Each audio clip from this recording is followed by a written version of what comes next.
Hello friends, आज हम chapter 3 mechanics of a single particle and system of particles में motion of a particle subjected to resistive force discuss करेंगे। और इसमें आज का जो केस हमें डिस्कस करना है वो है consider the motion of a particle falling under the action of gravity near the surface of the earth. तो इसमें हमें किसी पार्टिकल का मोशन स्टडी करना है। तो मोशन में हम उसके इक्वेशन ऑफ मोशन लिखेंगे, फिर उसका वेलोसिटी और उसका पोजीशन, उन दोनों के इक्वेशंस पता करेंगे। और यहाँ पे क्या है, तो the particle is falling under gravity. तो ग्रेविटी के इन्फ्लुएंस में पार्टिकल नीचे गिर रहा है। और near the surface of the earth क्यों बोला है? ताकि हम एक्सेलरेशन ड्यू टू ग्रेविटी को कांस्टेंट ले सके।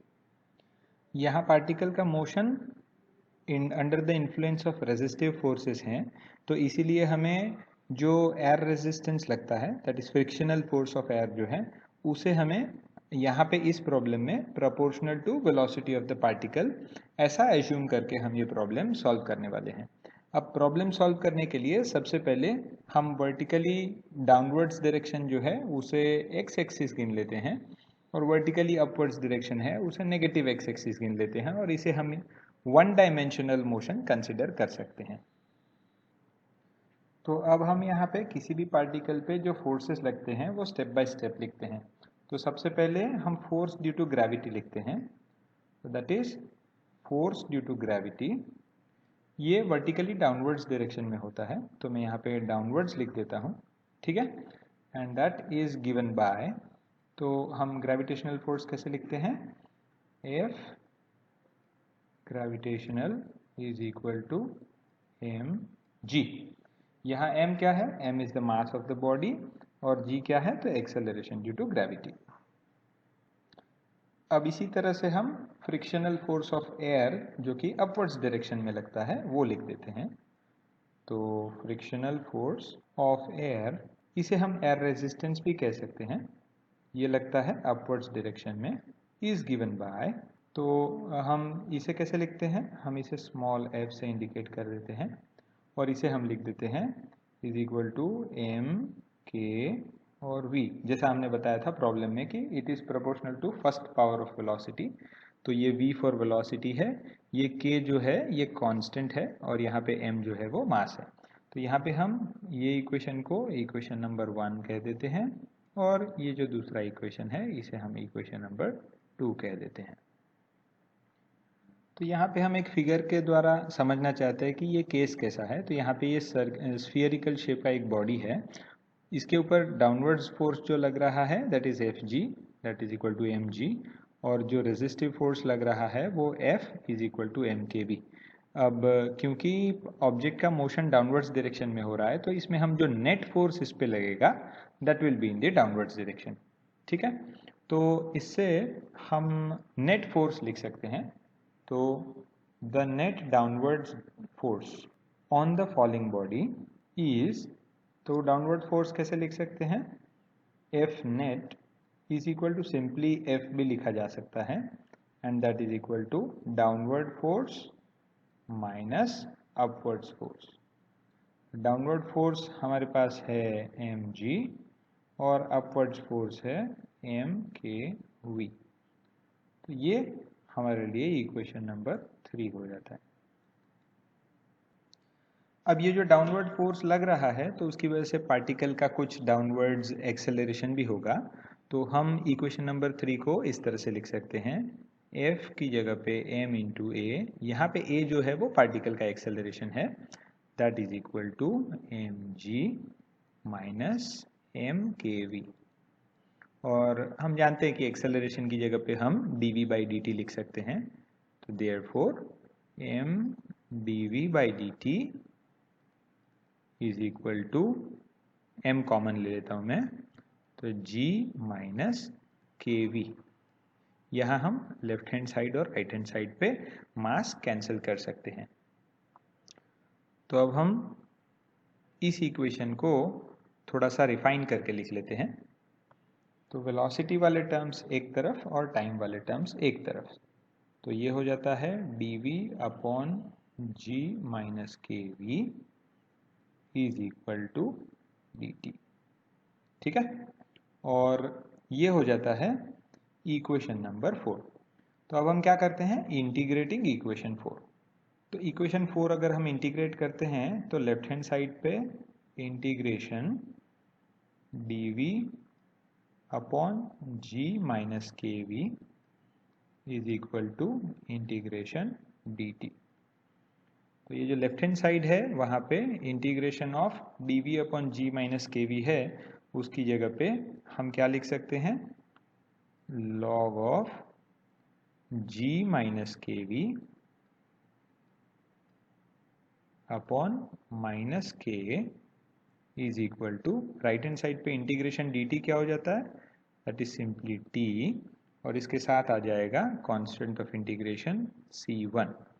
तो इसे हम इक्वेशन नंबर 5 कह देते हैं।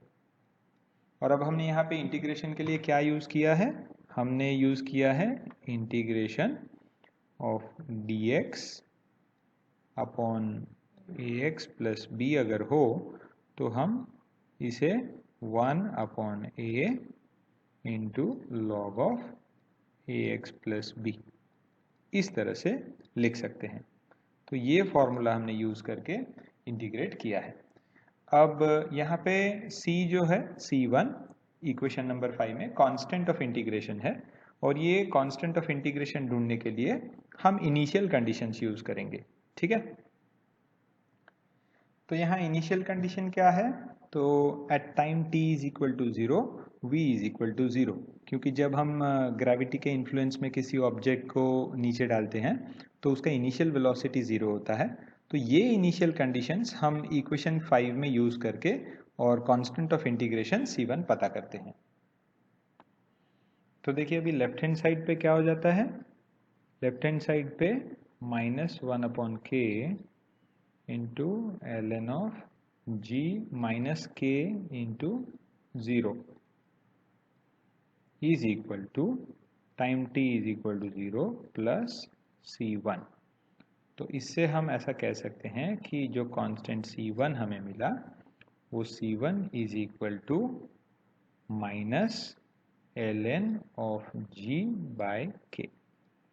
तो ये हो जाता है हमारा इक्वेशन 6। अब हम इक्वेशन 6 को इक्वेशन 5 में सब्स्टिट्यूट कर देते हैं। तो सब्स्टिट्यूट करने पे हमें ये इक्वेशन मिलता है, और अब इस इक्वेशन में हम ये 1 upon K ln of g को लेफ्ट हैंड साइड पे ले लेते हैं।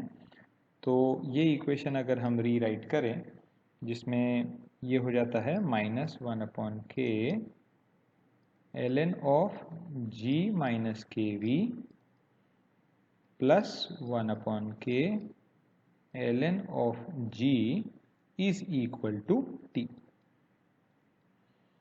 तो इधर हम ये इक्वेशन में -1/k अगर हम कॉमन ले ले तो ये हो जाता है -1 अपॉन के ब्रैकेट में ln of g minus K V minus ln of g, actually हमने माइनस साइन कॉमन लिया है इसीलिए बीच में माइनस आया है, and that is equal to t।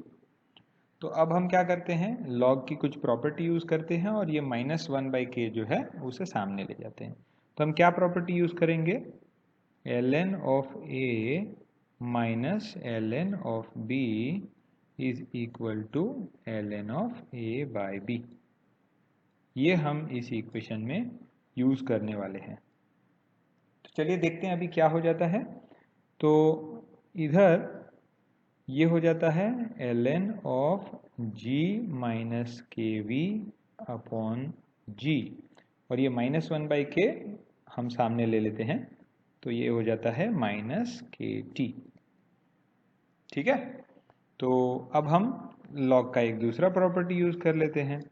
अगर हमारे पास ln of a to the base e is equal to c है तो इसे हम a is equal to e raise to c ऐसा लिख सकते हैं। तो ये हम यहाँ यूज़ कर लेते हैं। तो अब ये इक्वेशन कैसा हो जाता है, तो ये हो जाएगा g minus K V upon g is equal to e raise to minus के टी। हम ये नीचे जो स्मॉल g है उसे क्रॉस मल्टीप्लाई कर देते हैं, तो ये इक्वेशन हो जाता है g minus K V is equal to g into E raise to minus के टी। इक्वेशन में से हमें वेलोसिटी v को सब्जेक्ट ऑफ द फॉर्मूला बनाना है, तो इसीलिए हम ये g वाले टर्म्स सारे एक बाजू और v वाले टर्म्स सारे सामने बाजू, तो ये हो जाता है g minus g into E raise to minus के t is equal to k into v. इस तरह से हो जाता है। और अगर मैं v को सब्जेक्ट ऑफ द फॉर्मूला बनाऊं तो v is equal to 1/k, और यहाँ पे 1g भी कॉमन निकाला जा सकता है, तो ये हो जाता है g into 1 minus E raise to minus के टी। तो ये हमारा एक्सप्रेशन हो जाता है वेलोसिटी का। इसे हम इक्वेशन 7 लेबल कर लेते हैं और अब इस इक्वेशन को समझने की कोशिश करते हैं। तो जैसे कि देखिए, अगर हम इक्वेशन 7 में t इज इक्वल टू 0 रखते हैं, ठीक है, तो क्या हो जाता है? ये हो जाता है v is equal to g by K 1 minus E raise to 0, और ई रेस टू 0 हमें पता है कि 1 होता है, तो ये हो जाता है g बाई के 1 माइनस 1, और जो कि हमें 0 मिलता है। और देखिए, यही हमारा इनिशियल कंडीशंस था, है ना, कि हमने ऐसा बोला था कि इनिशियल कंडीशंस क्या है? At time t is equal to 0 the velocity is 0। अब दूसरा क्या? तो अगर हम बहुत ही लंबे समय के बाद इस सिचुएशन को देखें, तो लेट अस से क्या होता है कि at t is tending to infinity, तो इस केस में हम क्या लिख सकते हैं? v is equal to g by K 1 minus E raise to infinity, और हम जानते हैं कि ई रेस टू इन्फिनिटी 0 होता है, तो ये सिंपली g बाई के हो जाता है। तो इस स्पेसिफिक सिचुएशन में जो वेलोसिटी हमें मिली है उसमें ये देखिए, ये g और k ये दोनों कांस्टेंट्स हैं, तो इसे हम क्या कहते हैं? vt is equal to g by K. यहाँ पे vt जो है इसे हम टर्मिनल वेलोसिटी भी कहते हैं, तो vt इज टर्मिनल वेलोसिटी, और ये टर्मिनल वेलोसिटी जो है ये बिल्कुल कांस्टेंट है। क्यों? क्योंकि ये सिर्फ एक्सेलरेशन ड्यू टू ग्रेविटी और k इन दोनों चीज़ों पे डिपेंड करती है। तो इसका मतलब क्या हो जाता है? हमें इसमें से क्या समझ में आया कि आफ्टर अ लॉन्ग टाइम जो पार्टिकल ग्रेविटी के इन्फ्लुएंस में चल रहा है वो कुछ देर के बाद में एक कांस्टेंट वेलोसिटी अटेन कर लेगा। और इसका दूसरा मतलब क्या होता है कि अगर मैं ऐसा बोलूं कि ये d of we T by D t, अगर हम टर्मिनल वेलोसिटी का टाइम के साथ डिफरेंशिएशन करें तो हमें क्या मिलेगा? 0 मिलेगा। क्यों? क्योंकि differentiation of a constant is 0। तो इसका मतलब ये भी होता है कि ये जो है ये dv बाई डी टी को हम बेसिकली एक्सेलरेशन कहते हैं, तो एक्सेलरेशन क्या हो जाता है? 0 हो जाता है। इसका मतलब ये होता है कि after a long time velocity जो है वो कांस्टेंट हो जाएगी, और इसी की वजह से एक्सेलरेशन जो है वो 0 हो जाएगा। अब हम पार्टिकल के पोजीशन का इक्वेशन डिराइव करने की ओर चलते हैं। तो पार्टिकल का पोजीशन डिराइव करने के लिए हमने इक्वेशन 7 को रीराइट किया है। तो इक्वेशन 7 है v is equal to ji by K 1 minus E raise to minus के टी। अब हमें पोजीशन के लिए क्या करना पड़ेगा? तो हमें v की जगह पे dx बाई डी टी लिखते हैं। dx by D T is equal to ji by K 1 minus E raise to minus के टी। अब इस इक्वेशन में हम x वाला टर्म एक बाजू और टाइम वाला सारा टर्म दूसरी बाजू, तो हम dx को लेफ्ट हैंड साइड पे रखते हैं, और ये इक्वेशन को अगर लिखे तो ये इक्वेशन हो जाता है dx is equal to ji by K 1 minus E raise to minus के टी डी टी, और इसे हम इक्वेशन नंबर 8 कह देते हैं। तो अब हम इक्वेशन 8 को इंटीग्रेट करते हैं, तो लेफ्ट हैंड साइड पे हो जाता है इंटीग्रेशन dx, और राइट हैंड साइड पे हो जाता है integration g by K 1 minus E raise to minus के टी डी टी। और अब जब हम इंटीग्रेट करते हैं तो लेफ्ट हैंड साइड पे हो जाएगा इंटीग्रेशन dx का x, राइट हैंड साइड पे g बाई के जो है वो तो कांस्टेंट ही है, और ये जो है integration 1 minus E raise to minus के टी डी टी। तो इंटीग्रेशन 1 जो है ये मैं राइट हैंड साइड पे थोड़ा सेपरेटली एक्सप्लेन कर देता हूँ कि ये हम जब ऐसा लिखते हैं integration of 1 minus E raise to minus के टी डी टी, अगर ऐसा लिखते हैं तो ये हो जाता है integration of 1 d t minus integration of e raise to minus के टी डी टी।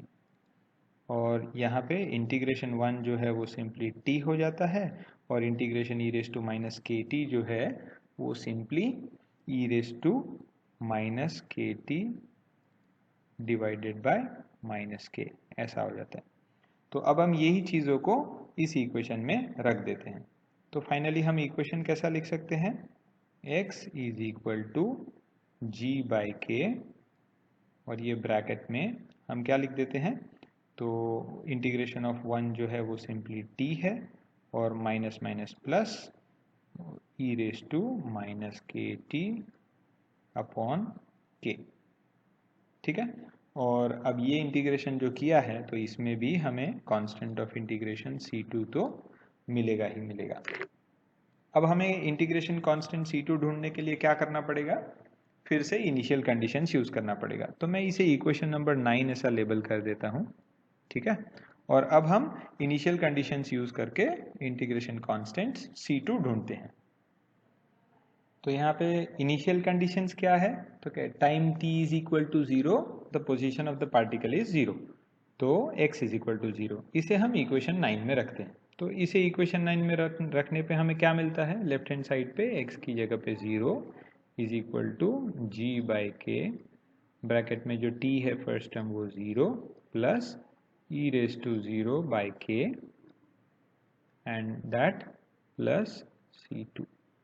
तो यहाँ पे e रेस टू 0 तो 1 हो जाता है, तो ये g बाई के स्क्वायर्ड हो जाता है। तो हम फाइनली C2 को क्या लिख सकते हैं, C2 is equal to minus g by k squared. क्यों, क्योंकि हमने C2 को सामने लिया है और g बाई के को इधर रखा है, तो इसीलिए हम एक माइनस साइन रखते हैं यहाँ पे, और इसे हम इक्वेशन नंबर 10 कह देते हैं। तो अब हम क्या करते हैं, substituting equation 10 in equation 9 we get the equation of position. तो यहाँ हमने x के इक्वेशन में C2 सब्सटीट्यूट किया है, अब सिर्फ x के इक्वेशन को सिंप्लीफाई करना है। तो हम क्या करते हैं, finally x is equal to ji by k into t plus g upon k square into E raise to minus के t and minus g upon k square. तो अब हम ये जो x का इक्वेशन है इसमें g अपॉन के इंटू टी और माइनस, अगर हम g upon k square common निकाल लें तो हमारा फाइनल इक्वेशन हो जाता है 1 minus E raise to minus के टी। तो इस तरह से हमने कोई पार्टिकल अगर ग्रेविटी के इन्फ्लुएंस में चल रहा है और उसके ऊपर अगर रेजिस्टिव फोर्स लगता है तो उसका इक्वेशन ऑफ मोशन, उसके वेलोसिटी का टाइम के साथ जो इवोल्यूशन है वो, और उसके पोजीशन का इक्वेशन डिराइव किया है। Thank you.